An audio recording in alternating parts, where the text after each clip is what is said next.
and welcome to Great British Ghosts. Later I'll be heading to London to one of the most haunted pubs in the city. But first of all, I've come to Nottingham, to the Galleries of Justice, a place where thieves and murderers would have been tried, jailed, and some of them even hanged right on these very steps. It's a building with a long and horrible history. This current building was used as a courthouse and jail since 1780. And over the last 230 years, literally hundreds of prisoners have been executed here.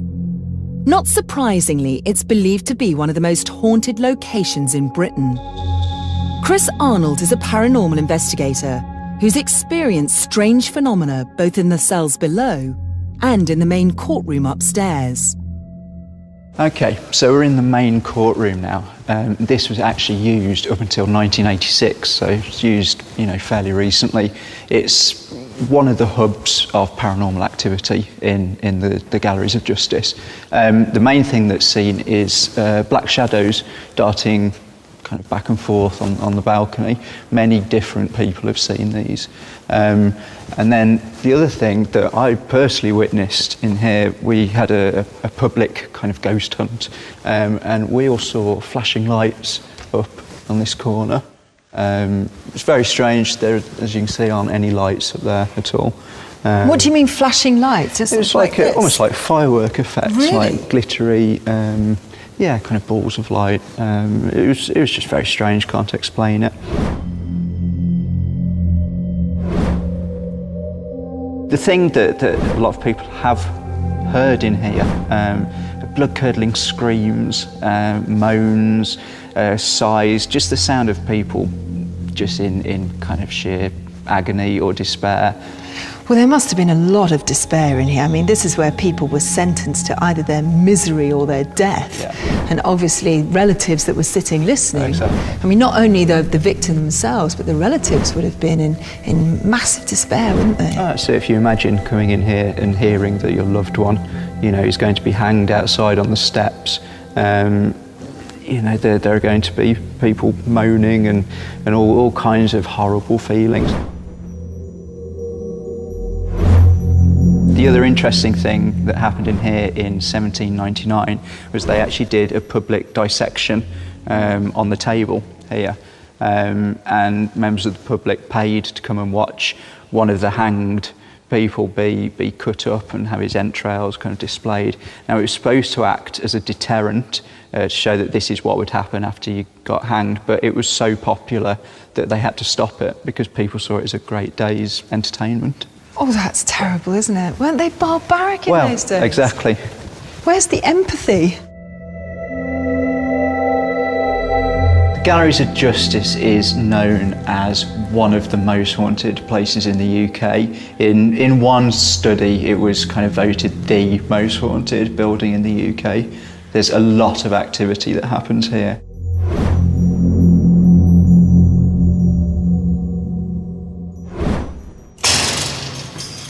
Once the accused were found guilty, there was only one way for them to go, and that was down to either misery or execution.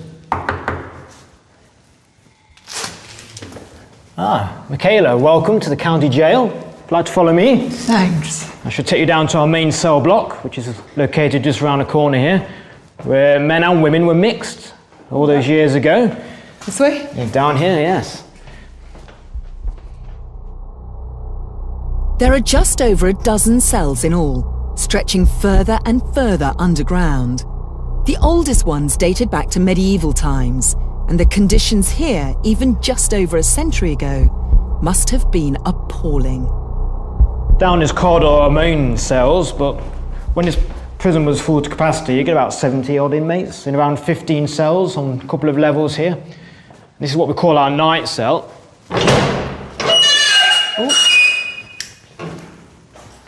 So not terribly big? No, and you've also got to bear in mind you have to share this space. So you're not by yourself by any means. This is designed for 3 inmates. So you and 2 strangers, you can still see the rings on the wall where the hammocks used to be. Oh, so they'd actually get a bed? Oh, only if you pay, I'm afraid. If you didn't have any money, then you sleep on the floor. That is also your privy, so be careful where you lie down. Privy, you mean toilet? I'm afraid so, yeah, and it's your responsibility to clean it out in the morning. And how long would prisoners have to stay here for? Well, it's a night cell, so only locked actually in the room in the night. They would let you out in the day, which is nice of them, but you could be here for 2 weeks to up to a month. You're just passing through. You might be transported to Australia or executed in a couple of weeks. So you're just passing through to another location. You're not going to stay here for years, which is a good thing. I don't think you'd live that long if you did have to. Obviously, there's been a lot of torment, a lot of pain and misery here, and a lot of death. So the first type of haunting we believe to be a kind of replay or an echo of things that would have happened here in the past. The second type of haunting we call intelligent haunting, where we believe it's an actual spirit, the soul of someone who has died, who is still active here, still walking the building, taking an interest in what is going on, and interacting with people.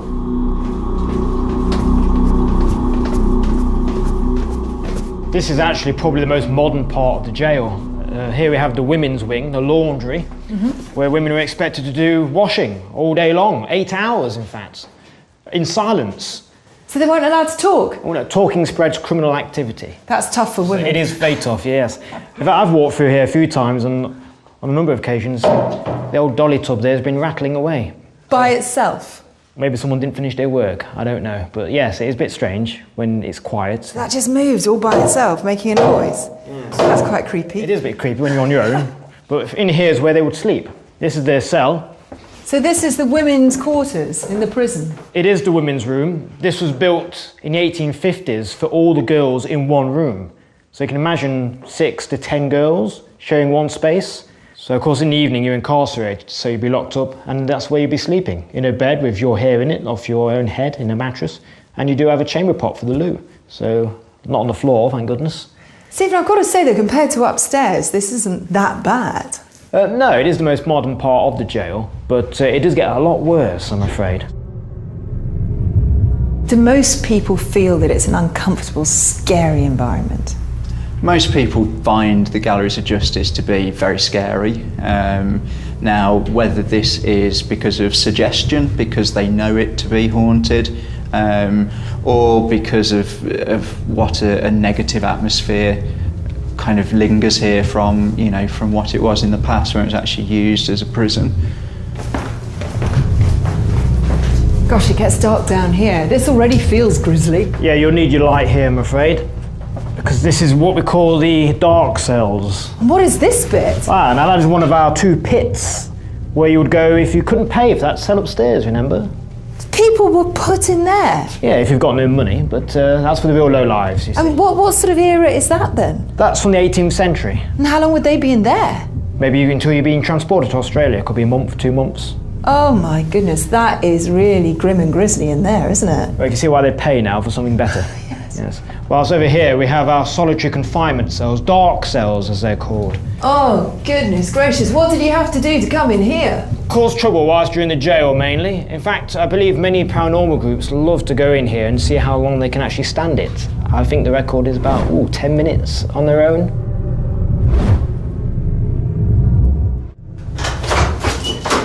Now this leads to the exercise yard. And although it's outside, it's actually supposed to be the most haunted part of the building. Well, I'm not surprised, because the first thing I can see is the gallows. Yes, public hangings were abolished in the 1860s and it was moved into this yard. And how many people were hanged here? One. Just one? Man. One man who had slit a young lady's throat was executed in this yard in 1877. So he had his neck broken by William Marwood, very good hangman, and then he was buried beneath this yard. And how many people are buried under here? Well, if you look on the wall behind you, you can still see the headstones of some of these condemned men. We're not sure how many are actually buried here because you didn't always get a headstone. So these are the lucky ones. This is the man I just mentioned, Thomas Gray, who was hanged in this very yard. The rest of them were hanged in the street outside. So this area has a lot of paranormal activity. What have you seen? Well, me personally, I was actually talking to somebody as I am right now to you, and out of the corner of my eye I saw movement, and I looked up and saw a figure move through that doorway there, across that archway, a figure in what looked like a jailer's outfit. It made me look twice. I actually went over and checked afterwards to see if anyone was there, and there wasn't. And it did make me think, ooh, that's very strange, because I wasn't used to it, you see. Is that an apparition that's been seen before? Yes, apparently somebody has seen a lot at the top of the stairs as well, coming down into the yard. And have you seen it since? I haven't, but somebody else has.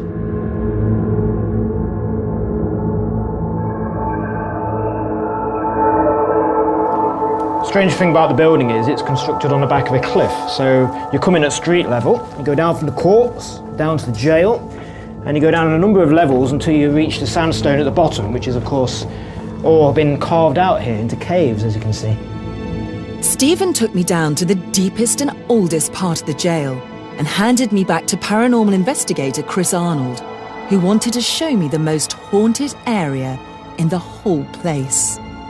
Oh my goodness, look at this. What was down here? So we've got down here, used to be a chapel.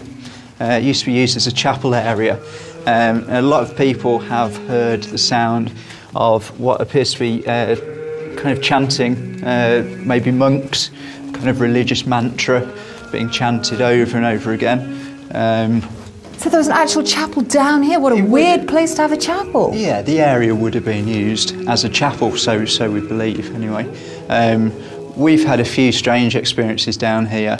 The most common thing that we have found, and other groups have found, is stones are thrown at the group that are down here investigating. Actually thrown? Yeah, by kind of unseen hands. And not Very coming strange. from the roof? That's obviously our first thought. We check, can bits of, the sandstone kind of fall off. That might explain the odd occurrence, but we've had it happen on request. So we've basically, said if there is anyone with us, can you throw a stone? And a stone has been thrown across the room. Have there been any other experiences like that where there are physical feelings of having spirits and ghosts around you? Yes, the Galleries of Justice is perhaps a little unusual with the amount of actual physical, what we would term kind of poltergeist type activity. So upstairs on the main cell corridor, people have had doors slam in their face. And one of the things a lot of people report is that they've been walking along and felt like someone has just pushed past them, and there's been absolutely no one there. And it leaves people feeling very, very frightened. So would you say this is one of the main places for paranormal activity, right down here? Yes, down here in the caves appears to be, where the most paranormal activity happens. I'll tell you, whether there are ghosts here or not, I don't like this place. It's not nice, is it? It's eerie and it's just horror stories, real nasty stories in here. If there are such things as ghosts, it's no surprise that they would be here at the Galleries of Justice. The amount of suffering, negative feeling that has occurred here over almost 700 years, it's no surprise that the place is haunted. The Galleries of Justice were closed with the prison reform in the late 1800s, shortly after the last person was hanged. They closed literally overnight, so it's not surprising that there are a few lost and tormented souls still floating around. I'll tell you something, I find this place extremely eerie and shocking.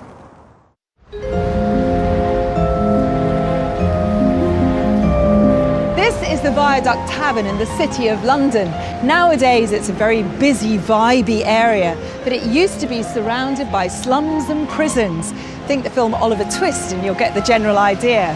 Now though, this pub is one of the most haunted in London.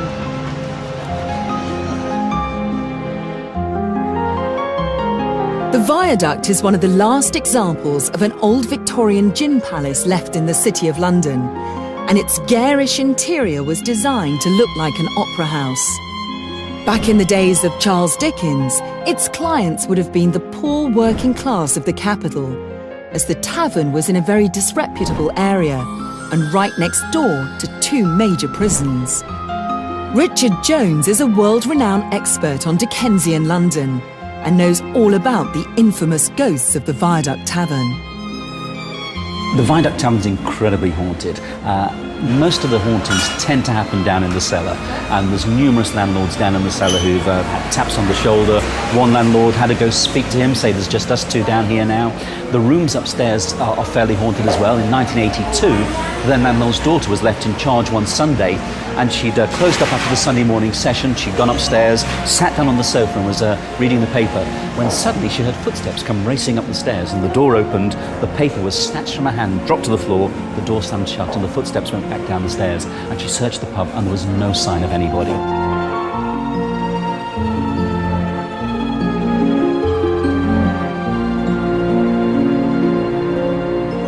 So it's down here, there's a lot of history and a lot of paranormal activity. If you just turn left through that doorway and head straight ahead. Through here? Through this one here. And this is where the oppression almost really hits you. Well, gee, it's cold down here. We're experiencing the effect of the cooling system for the beer. We're in the pub cellar, but we're in a very historic site because we're sandwiched between the sites of two prisons. Over on this side used to be a debtor's prison called the Giltspur Street Compter, and over on this side, across the road from here, used to be one of the most infamous prisons in London's history, Newgate Prison. Why was it so infamous? Well, it's infamous because it's one of the oldest prisons in London, but the conditions in there were absolutely horrific. And of course, people were in there for all sorts of felonies, murder, theft. Children were in prison there, and people were actually executed in the square opposite for over 100 years. So it really is not just an historic spot, it's a spot with a great deal of gruesome history.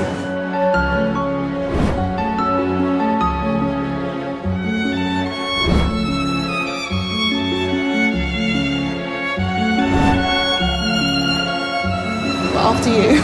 Thank you very much. Too kind. Gee, it's dark and dingy down here, isn't it? Have you noticed the atmosphere has changed as well? It's completely. Stiller. And we've well and truly left the 21st century behind here. I mean, this is what some of the cells would have been like in the prisons. I mean, don't forget, when you went into prison, you were really left to fate.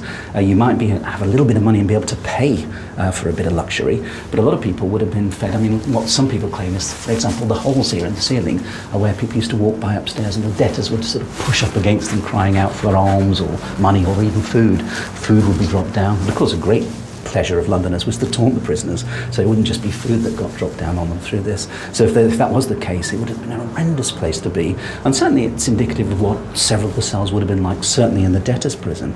And you can imagine what it would be like here, enclosed, the darkness sort of encroaching around you. And you can imagine just the executions on the other side of the road taking place, and you'd listen to the crowds, the excited babble of the crowds, and they'd start arriving the night before an execution. And of course, not just you, but the whole felons who are waiting to go to their deaths the next morning, they'd be here in their cells, and they'd hear the crowd striking up with songs such as "Oh My, Think I'm Gonna Die," and all sorts of songs like that. And then, of course, just before 8, the bell of St Sepulchre's Church opposite would start tolling, and they'd be brought out onto the scaffold, and the noose would then be placed over their neck, the hood placed over their head, and they'd stand there in the darkness, the crowd all around them. And then at 8 o'clock, that bell would start its strokes 8, and on the final stroke of 8, the trap was pulled, and you were plunged into eternity. Your last 8 strokes of life.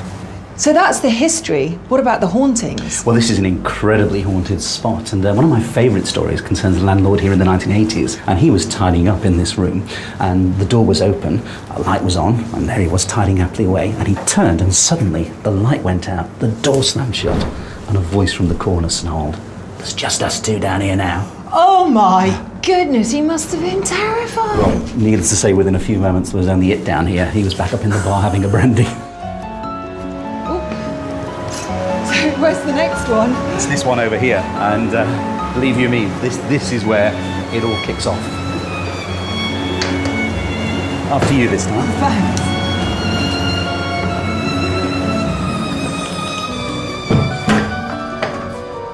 This is where most paranormal activity is recorded, where people sense things happen to them, and also, to me, it's one of the most oppressive parts of the entire subterranean region down here.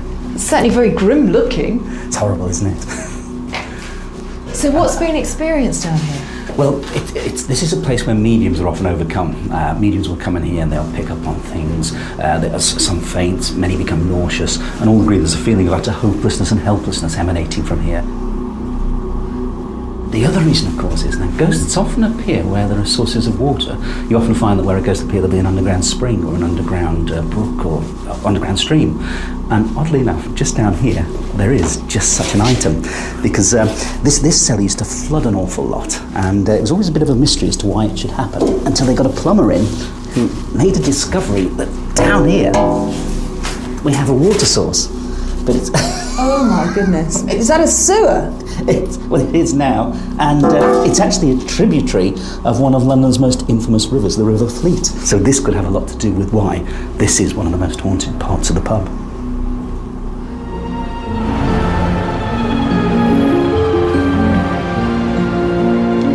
Well, I've certainly learned a lot about how horrific life was for thieves and murderers in jail before the 19th century. With so much despair, hopelessness and evil history surrounding the galleries of justice and the Viaduct Tavern here in London, it's not surprising that both are renowned for being haunted. See you next time. Bye-bye.